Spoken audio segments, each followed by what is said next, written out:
Pastor po ba kayo? I'm not a pastor, bro. Or at least not yet a pastor.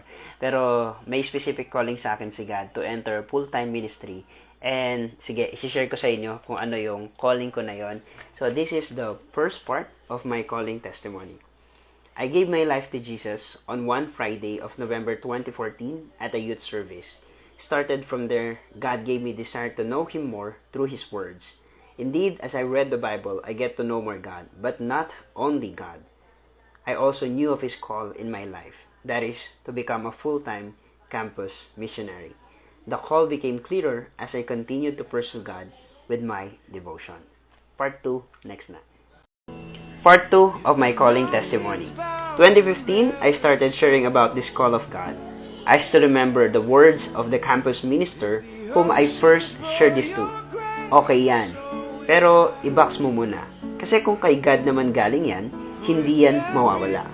And yes, until now, this call still stands. God affirmed it again and again through His words, through the students I reach out and help, through the leaders and people in our church who witnessed my spiritual growth, and through the prophetic teams that went and ministered to us. Since 2016, I've been to 3 secular jobs, pharmacy instructor, community pharmacist, and as a researcher for a city councilor.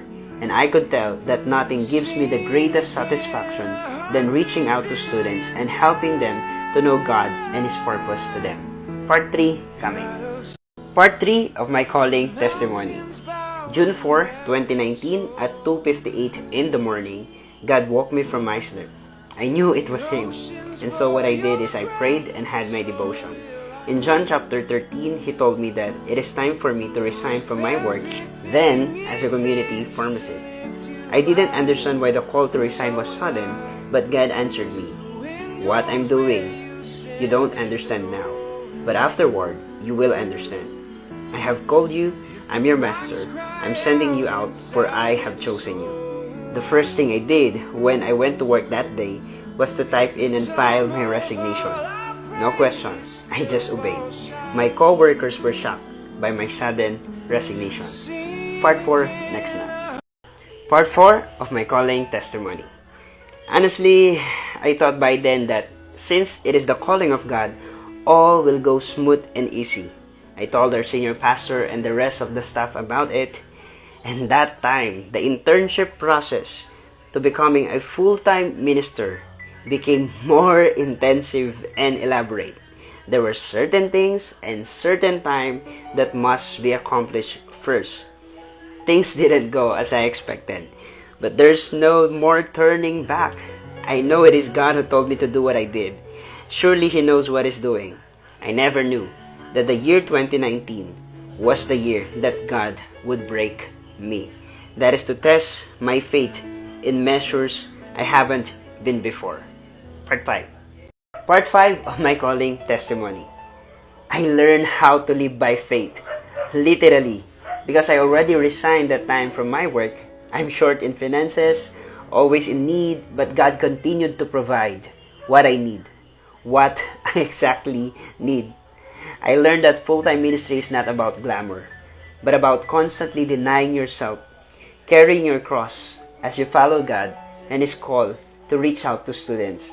There was even this time that I doubted not the call of God, but if people would allow me to pursue His call because of the past sin I had. God assured me that He is for me and no one can go against what He purposed to happen. God commanded me to open my past to my leaders, and so I did. God broke me from me so that He could start building the me in Him. Part 6. Final part of my calling testimony.